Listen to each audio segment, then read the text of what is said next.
Salutare, oameni buni, bine v-am regăsit la un nou episod de Subnautica. În acest episod, din câte puteți vedea, ne jucăm Subnautica, era jocul pe pauză, mă rog. Și am revenit aici la pilot Last Known Location, unde n-am mai explorat noi, pentru că nu mai aveam cum să mergem mai jos cu Citraco. Și acum că putem, vom lua în direcția asta și vom explora, pentru că noi am găsit ceva. Nu mai știu ce am găsit, dar am găsit. Și nu puteam să le explorăm, deoarece n-aveam din asta. N-aveam destul,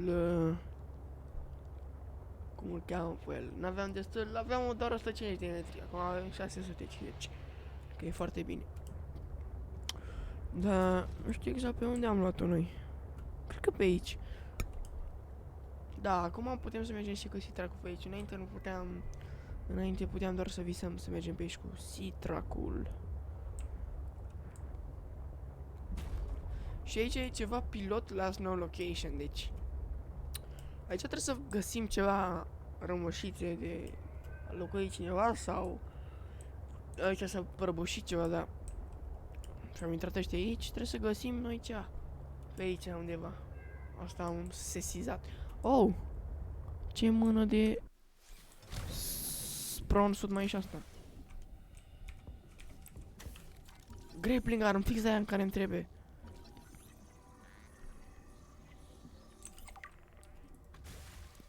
Fix grappling arm ăsta din trebuie. Perfect. Mă găsesc unul și mă bucur foarte tare. Tegel securi. Da, îmi pare rău că s-a de alea. Ce? From what? I don't even know who you are. Marguerit made Oh. us a name. You're on my turf. Great. Can I come in and warm up? What part of go away do you not understand, Altera? I'm not with Altera. I'm not with Altera. Dar chiar nu sunt. Ce să mint? Unde intrare? Aici? Large classroom down. Aoleu.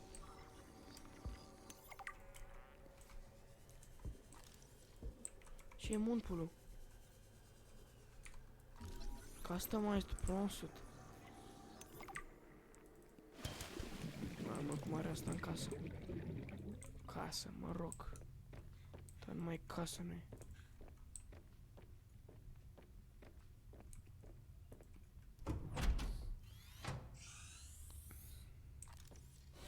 Oh! Ăsta are un frost stalker în casa asta. Nu cred că are I un... told you to stay off my land. You trained that thing? Next time I'll let him tear you to ribbons, Altera. Uite un... I'm not with de la. Altera. I'm Robin Ayu. I'm looking for information about my sister Sam. I think you might have crossed paths. Bull crap. I suggest you take the time you need to come to your senses and then get off my sea base. If you're not Altera, why don't you disable that damn tracking satellite tower instead of barging into my sea base? Maybe once Altera's off my back, I'll remember something about your sister. There's some junk on that table that might help. I couldn't get it to work. Asta a antrenat un Frostwalker și are un skeleton de Reaper Leviathan. Test Overdrive module.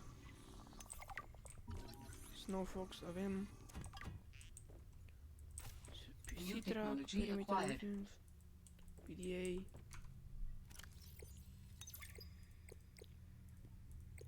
Uite, logs and nu știu cum. Research, logs and communication, Marguerit, prawn-sut. Așa, de standard rotation, Marguerit prawn, its owner. We mandible of a young shell rat.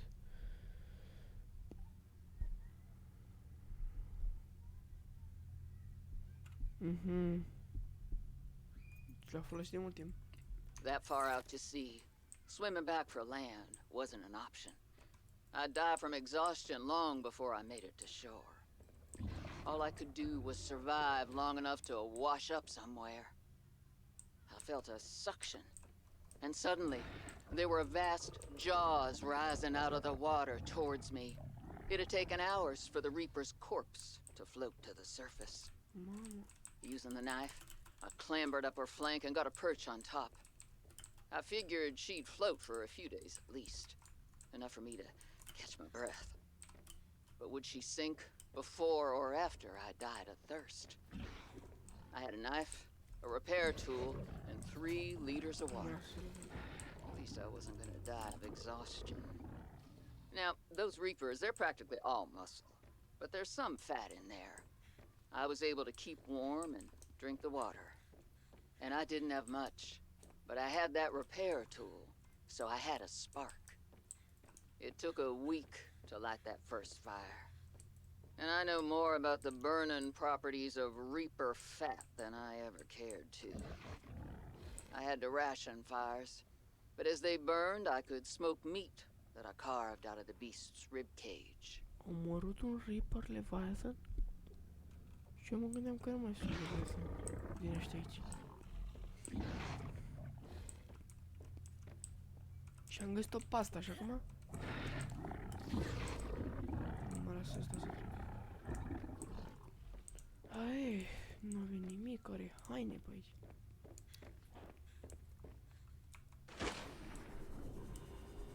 Ce loc de bază are.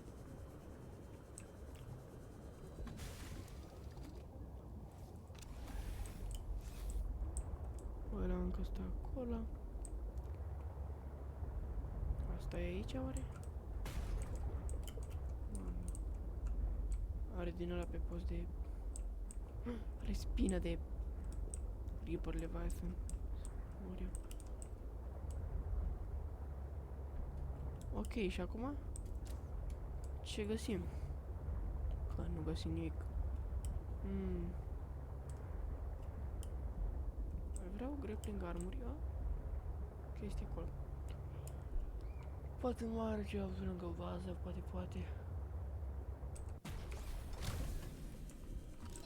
Spy Pangling. Frate, avem și noi un Spy Pangling din asta. Ia. Steel Suit. Ha? Steel Suit. Test over 3 module. Delta Station Communications Tower. Parallel Processing Unit. Nu știu de unde luăm prostia. Spy Pangling Remote. Wearing Kit și Silicon Rubber. Snow Fox. De unde am magnetit?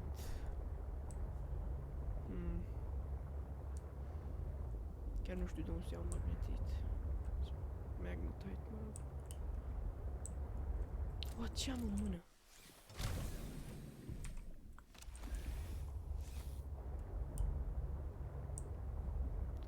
Ok, acum... Poate mai e ceva pe aici? Să vedem cum se face steel suit-ul ăsta. Pangling, remote. Perimeter defense upgrade. Avem.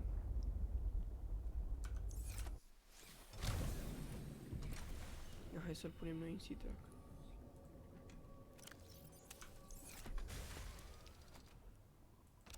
Ia. Ok, și mai punem și noi steel suit-ul ăsta. Snow Fox. Our bad.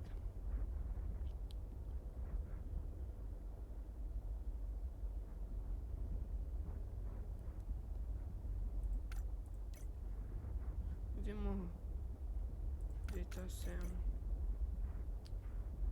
Fridge. Pentru asta aveam noi polianilin, nu înțeleg.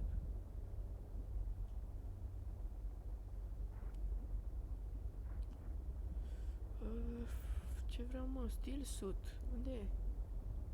Tamper things. Tamp things, de fapt. Trebuie magnete. Cold suit. From the cold. Clean drinkable water. Snow stalker for... E clar, trebuie să o omor din aia. Parallel Processing Unit. Păi hai să căutăm asta. Parallel Processing Unit-ul. Hydrochloric acid. Ok. Chiul meu bun, deci suntem în același biome. Suntem puțin mai departe de pilot location-ul ăla. 200 de metri. Am mai explorat puțin și am găsit ăsta din nou. Și asta e. Aici avem o ușă de deschis. Și am mers aici și am găsit a treia parte din Marguerit. Asta e nu știu ce bau. Sau cred că a fost o filmare, nu știu. Nu știu dacă mă știu sau nu. Da, abar n-am. Ok, așa. Să deschidem. Ok, ce avem noi aici? Păi, altă ușă.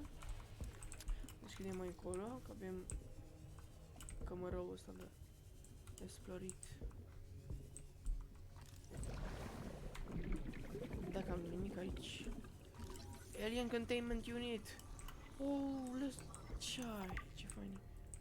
My instincts are never wrong. Stefanos has always been overly cautious. He hates taking risks, which I suppose is understandable when you're in the back end of the galaxy. But no risk, no reward. Elliot finds evidence of alien architecture on a completely uncharted planet, and he expects... Now I just need to build the test override module. Then I can disable that satellite tower. Test override module. Satelit.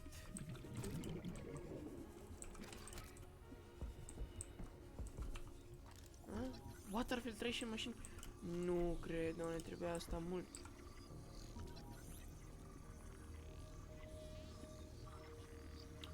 Bun, l-am luat. Ce mai avem pe aici? Oxigen. Aici o ușă nedeschizibilă. Să întoarcem. Ce e ceva? Cave. Wow. Nu vreau niciun cave, eu vreau apoi unde eram, adică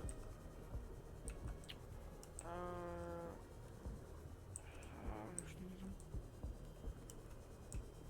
adică nu aici, nici aici. Aici. Nu aici, dar nu știu asta. Reinforced life suit. Câte suturi din astea. We need to get off this planet. I mean, the morning started out so well. I took a team of 6 out to find the structures from the planetary scans, and we were all in high spirits. I mean, who wouldn't be? These structures would be clues to another sentient race. It was highly unlikely that another colony would be out this far. We were going to be in the frickin' history books. Everything was going okay. We were a few miles from the ship when our radios picked up an actual signal. It sounded like an SOS. We got overly excited naturally and decided to enter the water to follow it. That decision cost 3 lives. I mean, half my team. They got ripped to shreds by something. They died screaming, alone in the cold, dark waters. I'm not going back in that godforsaken ocean again. I refuse. Some of the animals on this planet, they look sick too. Weird pustules on the skin, oddly sluggish. I think we should leave. But Diana said we should stay. She thinks the biopatent payoffs would be worth it, but those families will never see their loved ones again. They don't care about no payoffs. We can't return the bodies. I don't care about the accolades or the history books. I just want to see Layla and the kids. Man. I miss the smell of my wife's hair. The kids tackling me at the door again. That's all I want. To get out of here alive. Please. Cred că am murit, nu? Săracul. Should pay me more to lead these missions. I saved the whole damn crew from destruction. Mercury 2 was nearly obliterated by an immensely powerful energy beam. I don't know any weapon system with that level of capability. The power source to get that kind of range must be, well, otherworldly. We got lucky. The energy signature is similar to some of the weaponry meant to counter pirates on mining freighters. What? The refraction of the beam across the atmosphere? Ryan's belt. It looked like the Northern Lights. Chinese Such potato. power. Oh. We fired the emergency flares and dumped water from the nuclear core. I think the heat signature confused the weapons tracking for just an instant. I managed a slight evasive maneuver, and I felt the mercury get rocked by the sonic boom as the nuclear runoff rapidly evaporated. That alone could have taken us out. Definitely asking for a pay raise. This is not what I signed up for. My days of risky missions should be behind me. But what the hell? I still got it. Even if it was luck. Hopefully, whatever didn't want us on the planet doesn't mind when we leave. Exact.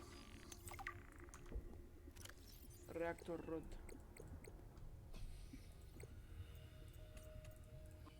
My instincts are never wrong. Stefanos has always been overly cautious. He hates taking risks, which I suppose is understandable when you're in the back end of the galaxy. But no.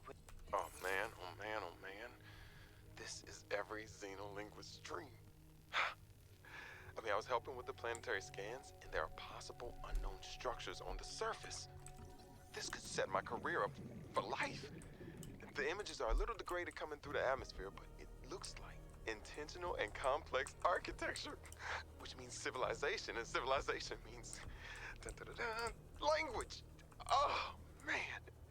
And now, most of the crew wants to get home. I understand that, but this could be a defining discovery. I'm definitely going to put a bug in Diana's ear about going to the surface so I can take a team to explore. I desperately hope this pans out. Oh, I can't wait till we get into communication range with Sol again. Layla and the kids would love to hear this. I mean, it's rough being away from them so long, but this might just make it worth it. I'll be able to give them so much more. Da, nice. Și ce mai avem în Mercury boul ăsta? Că noi am găsit aia, cum se numește? Chestia asta, mă, de rod, ceva Parallel Processing Unit. Știi, mai trebuie nu știu ce modul.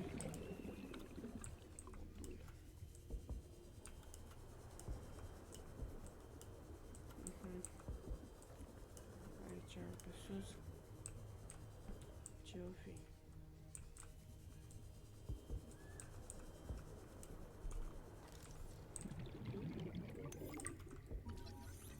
Da, asta te avem. Aici putem să găsim tot asta, mă?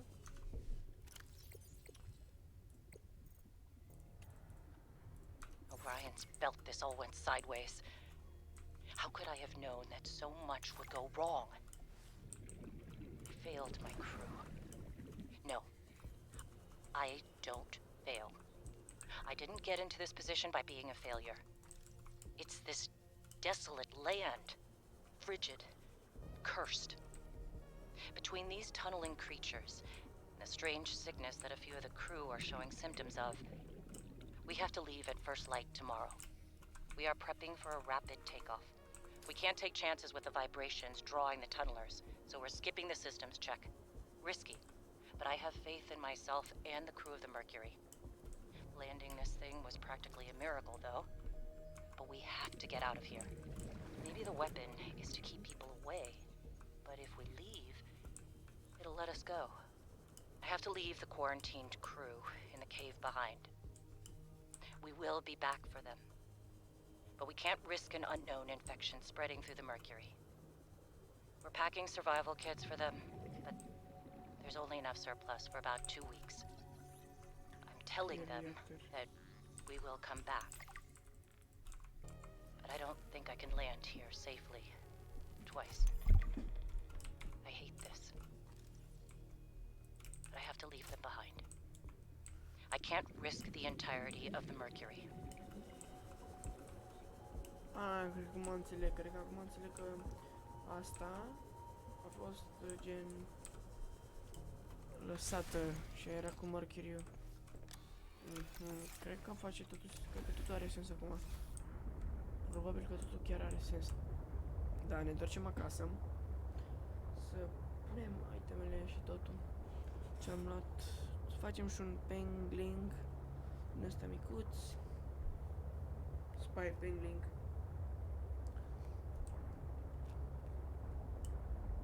Cred că da, cred că Marguerita sau cum o chema pe asta, care are pronsutul ăla modificat. Cred că ea a fost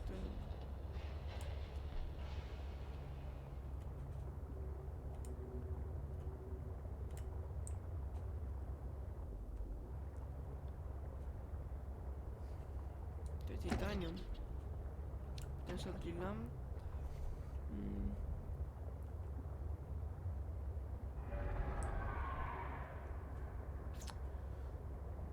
Titanium pe aici, cealaltă fragment din Marguerit 2.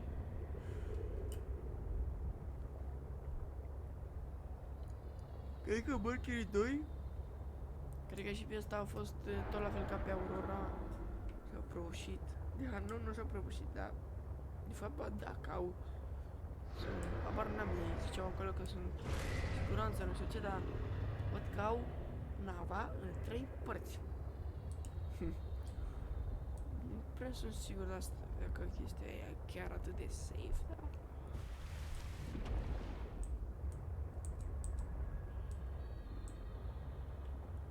Da, vom vedea noi dacă e safe sau nu. Deci, paintings. Ok. Robotics.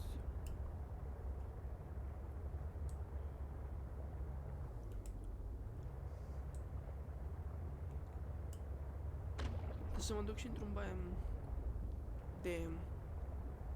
Cum îl cheamă pe el? De Creepvine. Aici cred că e mining site-ul.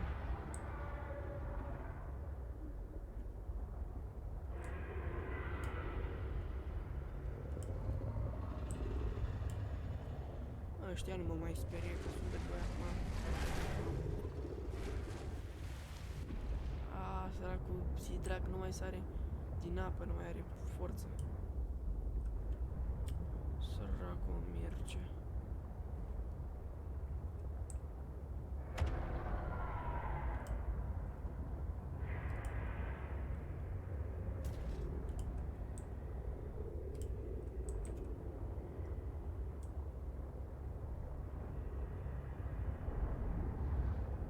După Creepvine-ul trebuie să fie în direcția asta.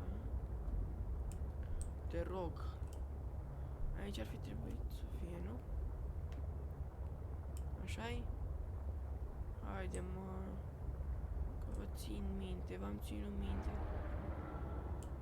Erau Creepvine-uri pe aici. Ce enervantă e treaba asta. Chiar foarte. Așa. Ok, l-am găsit. Yeah! We did it.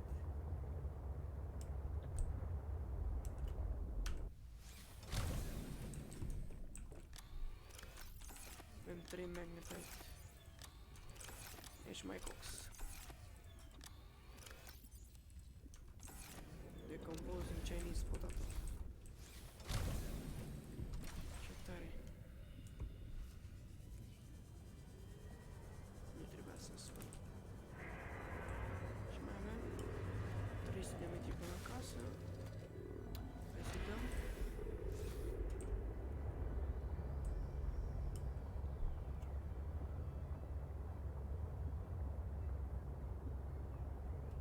Dacă suntem într-un baie de ăsta cu căldură, da, am 24 de grade, ce nu să ne facem thermal planturi pentru energie, dar nu am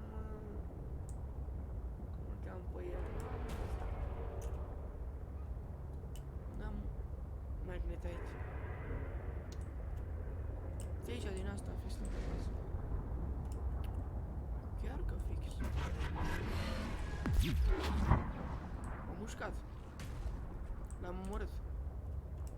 să cred. Ha! Ha, ce slab ești. Te-am omorât, slabule. E bun perimeter defense. Asta văd, da, acum chiar e bun.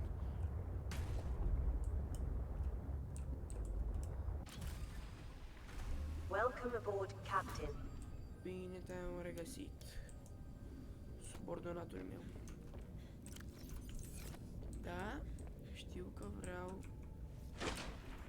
Știu că vrei să-mi dai domnul Quartz. Așa-i? Și eu te pup. Și doamna Magnetite. Exact. Mă bucur că împărțim aceleași opinii.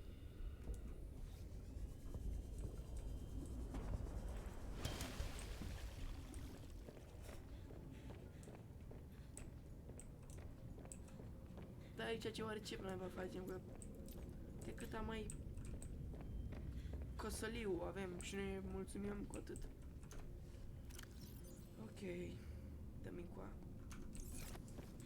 Și nică un rubber. Mai vreau titanium. Nu știu că mai vreau, dar mai vreau. Bun, și acum mergem în farm.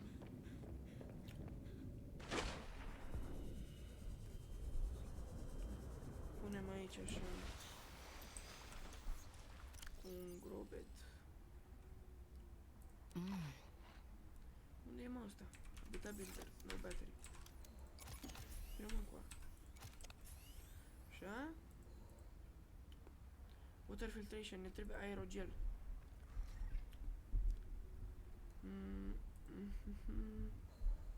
Large room, partition. Ah! Așa facem une. Interior, base.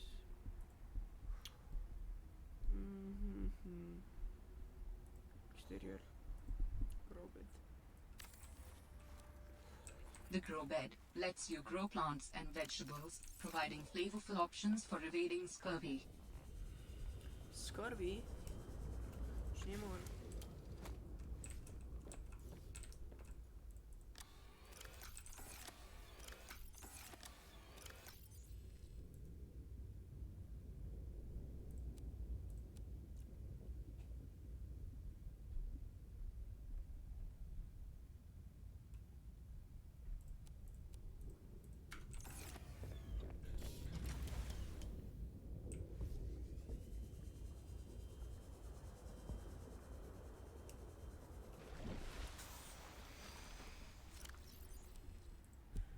Mai avem loc, ia uite.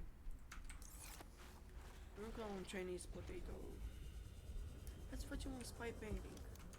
Oriunde unde se face. Nu știu.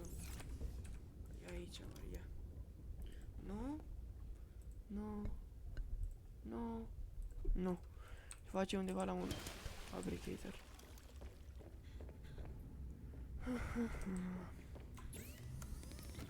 Un spy penguin. Without spy penguins, scientists may have never discovered that penguins incubate their eggs in small cave burrows, often alongside thermal lily roots. Lily root.